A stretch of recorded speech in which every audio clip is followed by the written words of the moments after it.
tous, on se retrouve aujourd'hui pour une nouvelle vidéo créative. J'espère que vous allez bien. Et pour ceux qui sont en vacances, nous sommes à la vidéo numéro 2 pour la semaine d'Halloween.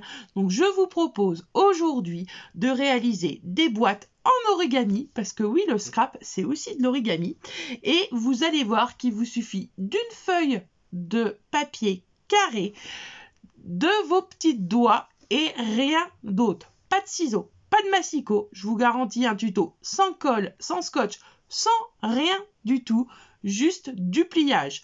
Donc suivez bien. C'est un tuto un petit peu difficile. Il faut bien écouter. Il faut bien suivre les étapes que je vais vous donner.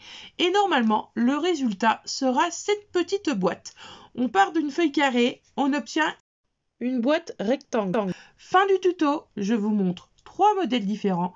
Je vous explique comment les faire plus grandes et également s'il faut coller ou pas en fin de pliage. Je vous donne des astuces pour le tamponnage. Bref, plein de choses si vous voulez expérimenter cette boîte de différentes façons. Elle est en grande taille, elle est en petite taille, sur du papier imprimé. Bref, vous allez vous amuser.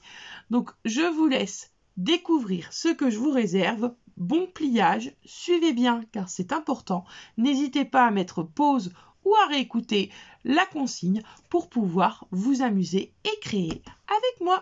Eh bien écoutez, je vous retrouve tout de suite sur la table de scrap. Allez, on y va. Je vous propose de prendre un papier avec des motifs d'un côté et vierge de l'autre pour vous expliquer ce tuto.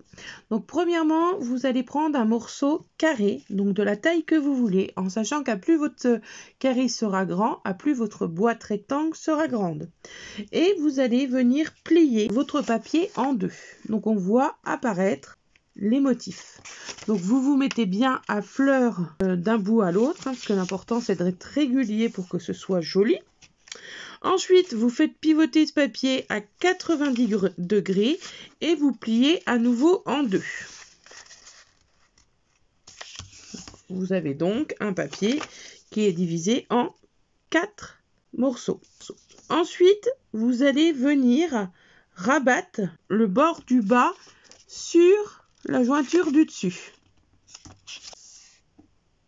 Et puis vous faites la même chose sur le haut.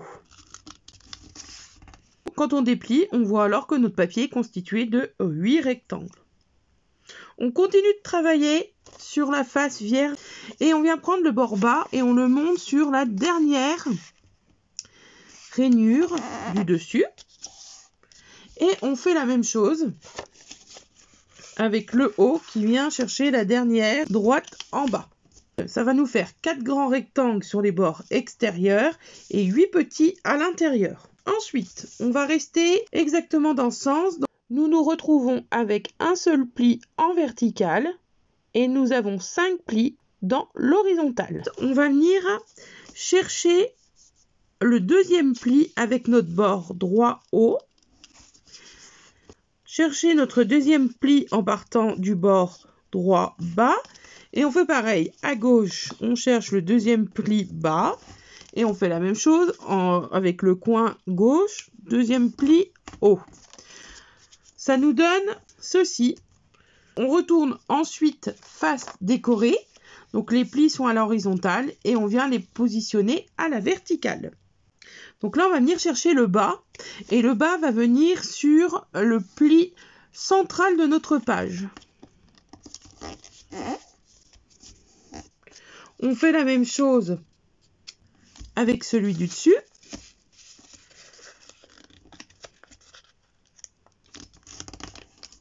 Ensuite, on va plier les rabats. Donc, vous les pliez jusqu'à ce qu'ils viennent à la rencontre du bord extérieur.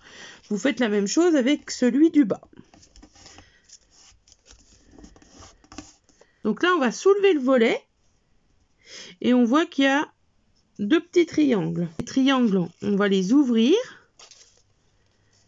Et on va en faire des rectangles. On fait la même chose au-dessus. Alors, je vais tourner la feuille pour pouvoir le faire et que ce soit plus simple pour moi. Donc, je prends mon papier, je le plie, ça me fait mon coin. Et je fais la même chose pour obtenir mon deuxième rectangle. Voilà qui est fait. Donc là, j'ai mes deux morceaux qui est devenu des rectangles. Si je retourne, ça ressemble à ça. Et là, je viens déplier le dessus et je viens le rabattre pour moitié sur mon morceau du bas. Donc en fait, ça donne comme ça une fois plié. Et je fais la même chose de l'autre côté. Donc je retourne mon papier. Je viens me mettre à la moitié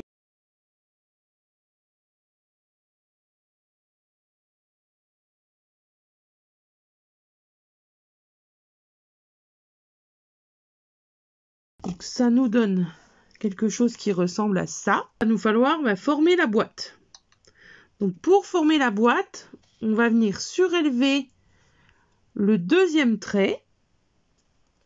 On va se servir du premier et on va venir à l'intérieur rabattre tout ça. Donc là, ça va nous faire une première paroi. Et ça, vous allez le prendre et venir le plier à l'intérieur. Donc vous rabattez en fait votre papier comme ça, vous pincez, vous remontez et vous avez le premier bord de votre boîte. Vous venez faire la même chose en face. Donc ça, c'est un petit peu délicat à faire, hein, mais on n'a pas le choix de le faire. Donc vous rabattez à l'intérieur sur le deuxième pli. Vous pincez votre haut de couvercle et vous rabattez. Et vous obtenez ainsi votre petite boîte. Alors vous pliez légèrement. Et normalement, le papier doit pouvoir glisser à l'intérieur. Et vous pouvez fermer votre petite boîte. Donc la voici terminée. Tout ça sans collage. Donc il faut vraiment être méticuleux dans vos pliages pour obtenir ce petit coffret rectangle. Si vous agrandissez vos mesures, bien sûr, vous pourrez faire de plus grandes boîtes. Donc une fois qu'on en a fait plusieurs, je vous rassure, on prend le coup de main et ça va plus vite. Puis ensuite, il vous restera plus qu'à y glisser une petite surprise. En l'occurrence, je vous la présente pour Halloween, donc vous y glissez des bonbons. Mais ça peut être par exemple à Noël pour y glisser des bijoux. Vous pouvez y glisser des pièces, un petit billet bien plié, bref, ce que vous voulez. Et vous décorez comme bon vous semble. Donc voilà, une petite boîte façon origami pour ne pas utiliser de colle de double face ou de scotch. Et on obtient une jolie petite boîte. Si vous voulez obtenir de plus grosses boîtes, vous pouvez agrandir votre carré de travail. Donc par exemple, là j'ai travaillé avec un carré de 23 par 23 et pour vous donner une idée, ça me donne une boîte rectangulaire de 6 cm par 9. Là, j'étais sur un papier de 15 par 15, donc j'obtiens un rectangle de 6 par 4. Donc c'est vraiment à vous de jouer sur la taille de votre papier de départ pour vous faire des boîtes à la taille que vous souhaitez. Quelque chose à ajouter. Là devant vous, vous avez 3 grammages de papier différents. Et à plus on monte dans le grammage, à plus ça fait un résultat pas forcément sympa. Donc là, on est sur un grammage assez fort de papier. Ça doit être du 200 grammes, je crois. Et on voit beaucoup les pliures.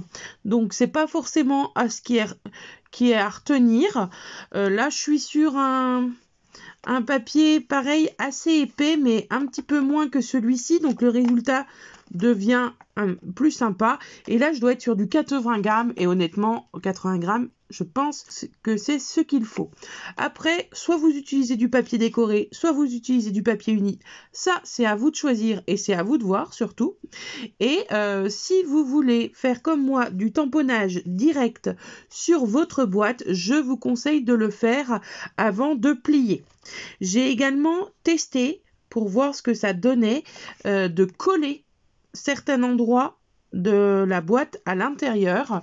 Donc je ne vous conseille pas d'utiliser de colle, hein. Faites comme celle-ci, là il y a 0 colle, parce que si on se trompe, le résultat final ne va pas être sympa. Vous risquez justement de ne pas pouvoir fermer par exemple correctement votre boîte en enfilant la languette à l'intérieur. C'est le cas de celle-ci, hein. J'ai tout abîmé en collant. Donc ok, ça fait plus propre parce qu'à l'intérieur on a un joli carré qui se tient mieux qu'à côté où tout est déplié une fois qu'on a ouvert. Mais honnêtement, si on se trompe, si la colle bave, eh bien, pour pouvoir mettre ensuite le couvercle, c'est un petit peu la galère. C'est ce qui se passe sur celle-ci. Alors déjà, le papier est épais et en plus, la colle a bavé. Donc, c'est un petit peu compliqué d'enfiler le couvercle. Donc, en clair, je vous conseille de ne pas coller, d'utiliser du papier assez fin et, comme je vous l'ai dit, de tamponner avant de monter la boîte si vous voulez pouvoir utiliser directement votre support. En tout cas, vous voyez qu'une fois déplié, ça donne quelque chose de sympa. Donc c'est vrai que coller, ce serait mieux. La personne, elle va pouvoir refermer facilement sans souci.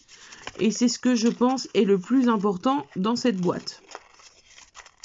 Vous pouvez la dissimuler dans l'assiette, vous pouvez la distribuer aux enfants qui viendront sonner à la porte. Bref, après, c'est à vous d'imaginer, hein. Ça peut être des coffrets cadeaux pour y glisser, par exemple, des bijoux. Ça peut être coffret gourmandise, plein de choses à faire avec ce petit emballage sympa en origami. Eh bien, ce tuto est à présent terminé. J'espère qu'il vous aura plu. Je vous l'ai décliné pour Halloween, mais n'oubliez pas qu'il peut vous servir aussi pour Noël. Donc, regardez-moi cette petite boîte spéciale Noël. Donc, un papier décoré, un petit coup de tamponnage, un sentiment, le tour est joué. Et là-dedans, vous pouvez y glisser un chocolat, un cadeau. Bref, vous faites comme vous avez envie. Ce qui est important de retenir, c'est qu'un tuto se décline tout au long de l'année. Allez, j'arrête de vous embêter. Je vous souhaite de belles créations. Amusez-vous bien avec vos enfants si vous les faites participer. Et je vous donne rendez-vous vendredi pour le 3e tuto spécial Halloween. Ciao, ciao. À bientôt.